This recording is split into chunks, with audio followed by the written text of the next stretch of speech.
beauty school dropout.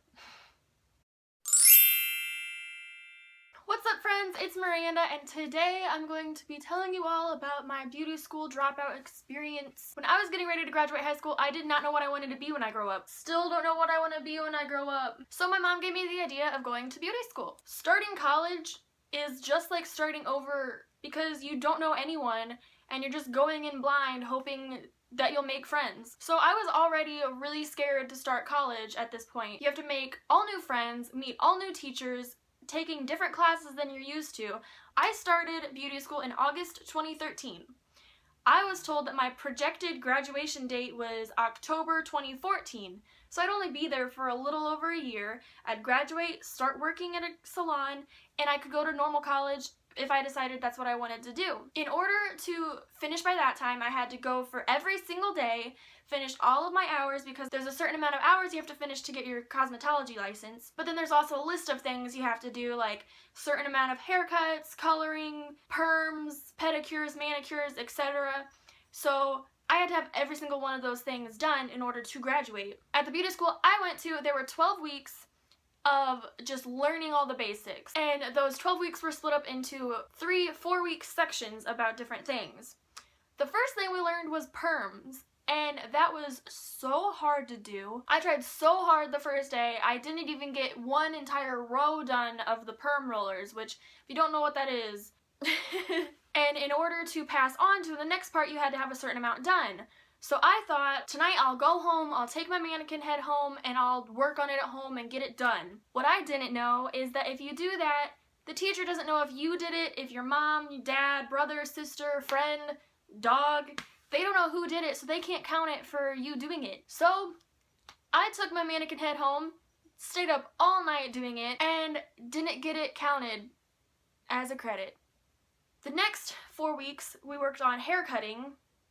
That was a disaster. The first day of cutting hair, I slit my thumb open because I didn't know that the razor we were using, the guard slides off, and I split my thumb. There was a lot of blood, and I don't do well with blood at all. Oh, and then the next day, yeah, I cut my finger that day too. And the next 4 days. And you know, something in my head was telling me maybe cosmetology isn't my thing. Like, maybe I'm just not cut out, no pun intended, to do hair, and that I just shouldn't keep going. Then I finally got a client. And let me tell you, I was so excited, but nervous, you know, like doing a real person's hair, and I was expecting a little old lady or something. No, this was like a 60-year-old man in a velvet tracksuit with a mullet. He wanted me to perm the back of his mullet, and so I told him, okay, so you want me to perm the back of your hair and then cut your hair into a mullet? And he goes, no, why would I want a mullet? So I said, okay, be right back, let me go talk to my teacher. I talked to her and she says, why would you call it a mullet? That's what it was. So I did that for him and he liked it. He approved of it, but it was a mullet. Then came in an old man. When I say old man, he was really old. Like, he had a cane and needed help walking and everything. I was like, oh, this is cute. Like, guys, hair is easy to cut. Just use the clippers and you're done. So I was like, no problem. Well, this man was a little bit strange. I cut his hair with the guard that he wanted, but then he said it was too long. So I kept doing it, and I do it with a different guard every time, and it got shorter and shorter.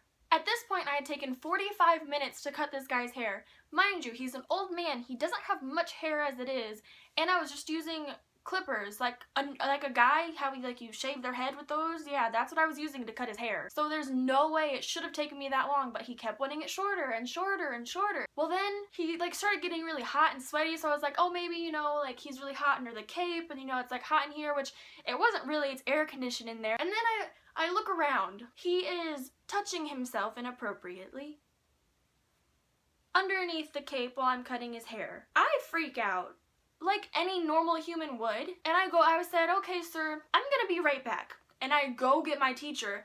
What else am I supposed to do? I don't know what I'm doing. I tell her, this man is doing this underneath my cape. I do not feel comfortable. I don't want to finish his hair. Can someone else do it? And you know what she says to me? She tells me, just go finish it. It's no big deal.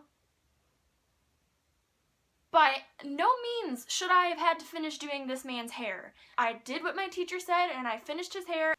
That was like, why? Who does that happen to? Then it got to the point where I just felt like my teacher was pinpointing me and making my life a miserable hell for no reason. I had done nothing to her. My teacher was only 21 at this point. I was 18. All of my friends in this school were also 18, 19, 20. They should not have had a 21-year-old teaching us if she was the same age as us. She obviously had her favorites. She made them have all the good clients, all the easy things, made sure that they got all their stuff done in order to graduate. But I would always get like short haircuts or pedicures, which my teacher knew I hated feet, but she kept giving me pedicures even after I already had enough to graduate. So I told my mom that I wanted to quit. I wanted to go to normal traditional college and get a degree in something, but she said, nope, you're gonna keep going, just graduate, you only have a couple months left. Now, at this school, if you finished 70% of the hours that you were meant to do, you had to pay 100% of your fees. If you only finished like 50%, you only had to pay 50% of your fees. And I knew I was getting close to that 70%, so my mom and I went in to talk, tell them, I don't want to finish here, I would like to quit, I'm sorry, but this is not for me. They said, well, what can we make better here for you? And I said, I feel like I don't get to talk to the teachers enough because I'm at the end of the aisle by the wall, so if I was at the end of the aisle near the entryway, that'd be great, so that way I can ask the teachers questions when they're walking back and forth down the aisle. So my teacher said, no problem, we'll do that for you. The next day I come to school and I go, okay, well, where's my spot? The teacher takes me to my seat and I say, this isn't the end of the aisle, this is by the wall. She said, I told you I was gonna put you at the end of the aisle. I had to continue going to school for a few more days, and then by the time I told my mom and she had said, okay, well then we're done there, you're not going back, we went in, talked to the teacher, and she said, you have finished 71% of your hours here. 71%. If I hadn't gone for one of those days, then I would have only had like 69%, and I wouldn't have had to pay 100% of my fees. So I didn't ever go back, and I ended up quitting. That was my beauty school dropout experience. Yay! Make sure to give it a big thumbs up. Comment down below what you think was the crappiest thing that happened to me at that school. And trust me, that wasn't even everything that happened. I have plenty more that happened there. And then don't forget to subscribe so you can see what I'm doing next. So until then, bye!